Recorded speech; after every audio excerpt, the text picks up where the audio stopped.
I was real happy and carefree and young, and I lived in a place called the Valley of Vung, and nothing, not anything, ever went wrong, until, well, one day I was walking along, and I guess I got careless, I guess I got gawking at daisies and not looking where I was walking. And that's how it started. Sock! What a shock! I stubbed my big toe on a very hard rock. And I flew through the air, and I went for a sail, and I sprained the main bone in the tip of my tail. Now, I never had ever had troubles before, so I said to myself, I don't want any more. If I watch out for rocks with my eyes straight ahead, I'll keep out of trouble forever, I said. But watching ahead, well, it just didn't work. I was watching those rocks, then I felt a hard jerk. A very fresh green-headed Quilligan quail sneaked up from in back and went after my tail. And I learned there are troubles of more than one kind. Some come from ahead, and some come from behind. So I said to myself, now I'll just have to start to be twice as careful and be twice as smart. I'll watch out for trouble in front and back sections by aiming my eyeballs in different directions. I found this to be quite a difficult stunt, but now I was safe both in back and in front. Then new troubles came from above and below, a scritch at my neck and a skrink at my toe, and now I was really in trouble, you know. The rocks and the quail and the scritch and the skrink, I had so many troubles I just couldn't think.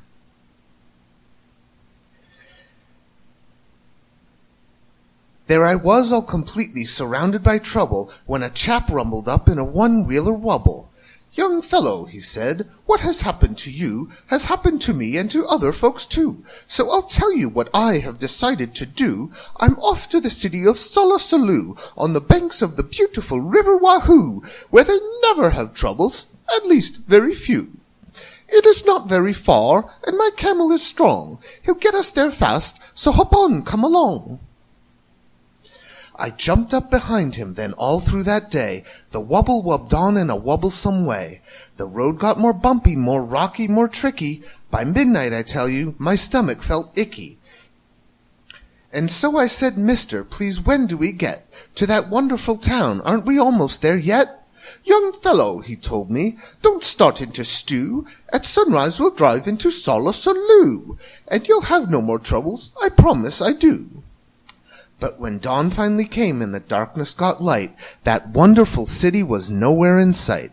Instead of the city, we ran into trouble. Our camel got sick and he started to bubble. We had to pull him in the one-wheeler wobble. So there we were in a dreadful position. Our camel sure needed a camel physician. Now, doctors for camels are not often seen, especially on mountains. They're far, far between. But we pulled that old wobble and set out to find some doctor while dragging our camel behind. I pulled and pulled, then the next thing I knew, I was pulling the camel and wobble chap too. Now really, I thought, this is rather unfair. But he said, "Don't you stew, I am doing my share. This is called teamwork. I furnish the brains, you furnish the muscles, the aches and the pains. I'll pick the best roads, tell you just where to go, and we'll find a good doctor more quickly, you know." Then he sat and he worked with his brain and his tongue, and bossed me around just because I was young. He told me go left, then he told me go right, and that's what he told me all day and all night. Next morning we located Dr. Sam Snell, who knew about tonsils and camels as well. Our camel, he said, had a bad case of gleeks, and should lie flat in bed for at least 20 weeks. I was tired how I wanted to crawl in that bed, but the wobble chap sent me away, and he said, "Your troubles are practically all at an end. Just run down that hill and around the next bend, and you'll come to the Happy Way bus route, my friend.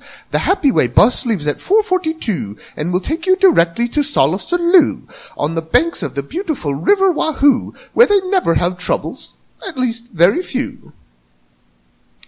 Well, the bus stop was there, and that part was fine. But tacked on a stick was a very small sign, saying, "Notice to passengers using our line. We are sorry to say that our driver, Butch Myers, ran over 4 nails and has punctured all tires. So until further notice, the 442 can't possibly take you to Solla Sollew. But I wish you a most pleasant journey by feet, signed Bus Line President Horace P. Sweet." So I went on by feet, thanks to Horace P. Sweet, and that Horace P. Sweet almost ruined my feet. 100 miles later, my feet were so sore, then wouldn't you know it, it started to pour. I was drenched to the skin when a chap in a slicker splashed up and he yelled, "It's the midwinter jicker. The midwinter jicker came early this year, and it's not going to be very comfy round here. Any fool would get out, so I packed up my things, and I'm off to my granddaddy's out in Palm Springs. Take cover," he yelled. "Use my house if you wish." Then the chap in the slicker splashed off like a fish. I ran in the house and I fell in a heap. I needed my rest, but I just couldn't sleep. Did you ever sleep when your feet were like ice? With a family of owls and a family of mice? I listened all night to the growls and the yowls and the chattering teeth of those mice and those owls, while the midwinter jicker howled horrible howls. I tossed and I flipped and I flopped and I flepped. It was 5:15 when I finally slept. Then I dreamed I was sleeping on billowy billows of soft silk and satin marshmallow stuffed pillows. I dreamed I was sleeping in Solla Sollew on the banks of the beautiful river Wahoo, where they never have troubles, at least very few. Then I woke up and it just wasn't true. I was crashing downhill in a flubulous flood, with suds in my eyes and my mouth full of mud, and my nose full of water, my ears full of shrieks, of the owls flying off with the mice on their beaks. And I said to myself, now I really don't see why troubles like this have to happen to me. I floated 12 days without toothpaste or soap. I practically almost had given up hope, when someone up high shouted, "Here, catch the rope!" Then I knew that my troubles had come to an end, and I climbed up the rope calling, "Thank you, my friend." I got to the top, but it wasn't a friend, and I saw that my troubles were not at an end. A big man on a horse scared me out of my wits. He bellowed, "I'm General Genghis Khan Schmitz.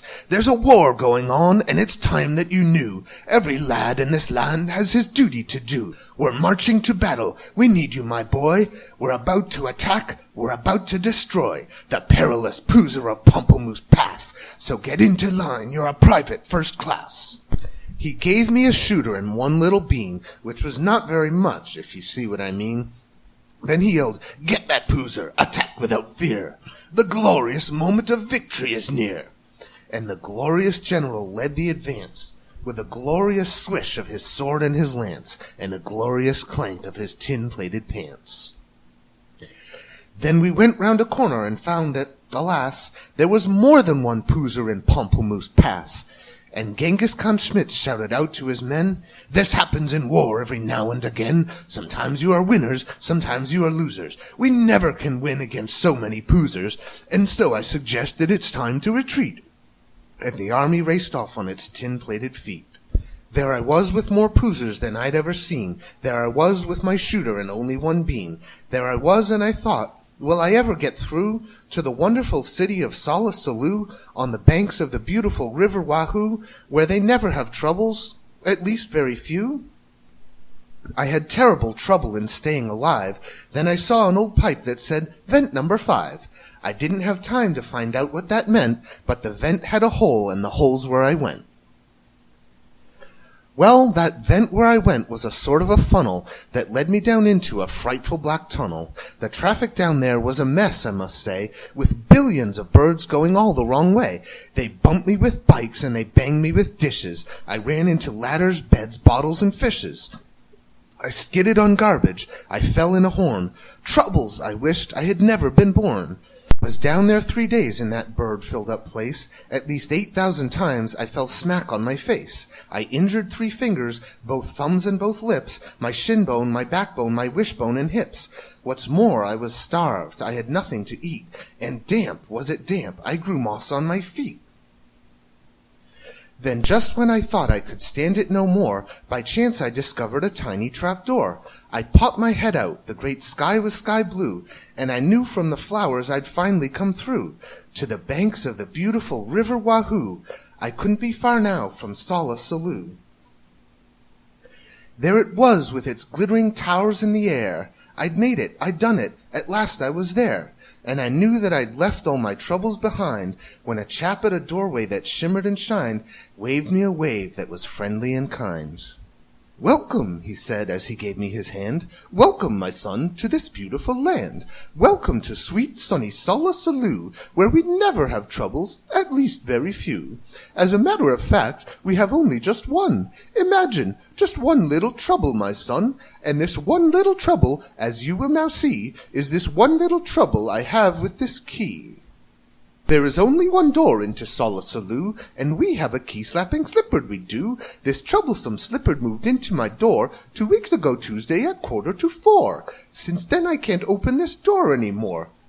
And I can't kill the slippered, it's very bad luck to kill any slippered, and that's why we're stuck, and why no one gets in, and the town's gone to pot. It's a terrible state of affairs, is it not?" "And so," said the doorman of Solla Sollew, "my job at the door here is finished. I'm through, and I'll tell you what I have decided to do. I'm leaving," he said, "leaving Solla Sollew on the banks of the beautiful River Wahoo, where we never have troubles, at least very few, and I'm off to the city of Boolaboo on the banks of the beautiful River Woowal, where they never have troubles, no troubles at all. Come on along with me," he said as he ran, "and you'll never have any more troubles, young man." I'd have no more troubles, that's what the man said. So I started to go, but I didn't. Instead, I did some quick thinking inside of my head. Then I started back home to the Valley of Vung. I know I'll have troubles, I'll maybe get stung. I'll always have troubles, I'll maybe get bit by that green-headed quail on the place where I sit. But I've bought a big bat, I'm all ready, you see. Now my troubles are going to have troubles with me.